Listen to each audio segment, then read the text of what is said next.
అందరికీ ప్రభు అయినటువంటి యేసుక్రీస్తు నామంలో వందనాలండి. ఈరోజు మనము మిషనరీ హడ్సన్ టేలర్ జీవిత చరిత్రను తెలుసుకుందాం. హడ్సన్ టేలర్ పూర్తి పేరు జేమ్స్ హడ్సన్ టేలర్. తల్లిదండ్రులు జేమ్స్ టేలర్, అమీలియా.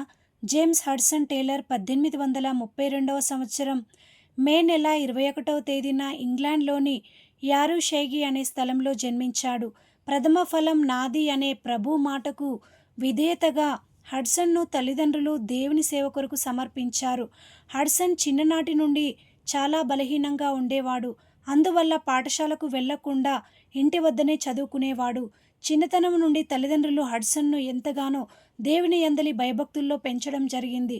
అందువల్ల హడ్సన్ చిన్నప్పుడే నేను పెద్దవాడనైన తర్వాత చైనా దేశానికి మిషనరీగా వెళ్తాను అని అంటూ ఉండేవాడు.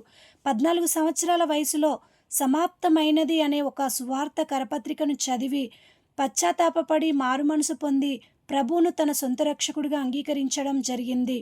17 సంవత్సరాల వయసులో తన జీవితం పట్ల దేవుని చిత్తం ఏమిటి అని ప్రార్థించినప్పుడు దేవుడు నా కొరకు చైనా దేశానికి వెళ్ళుము అని మాట్లాడడం జరిగింది. ఆ విధంగా 1853వ సంవత్సరంలో తన 22వ ఏట 5 నెలలు ఓడలో ప్రయాణించి చైనా దేశానికి మిషనరీగా వెళ్ళాడు. చైనా ఇన్ ల్యాండ్ మిషన్ అనే సంస్థను ప్రారంభించి ఆ దేశంలోని 11 రాష్ట్రముల కొరకు 38 కోట్ల జనాభా కొరకు ప్రార్థించినప్పుడు ఆయన ప్రార్థనల ఫలితంగా 11 నెలల తర్వాత 16 మంది మిషనరీలుగా చైనా దేశం నుంచి తీర్మానించుకున్నారు.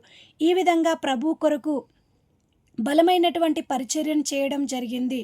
అనేకులను ప్రభువు కొరకు రక్షించడం జరిగింది. 1905వ సంవత్సరం డిసెంబర్ నెల 22వ తేదీన చైనా దేశంలోనే ప్రభు సన్నిధికి చేరడం జరిగింది.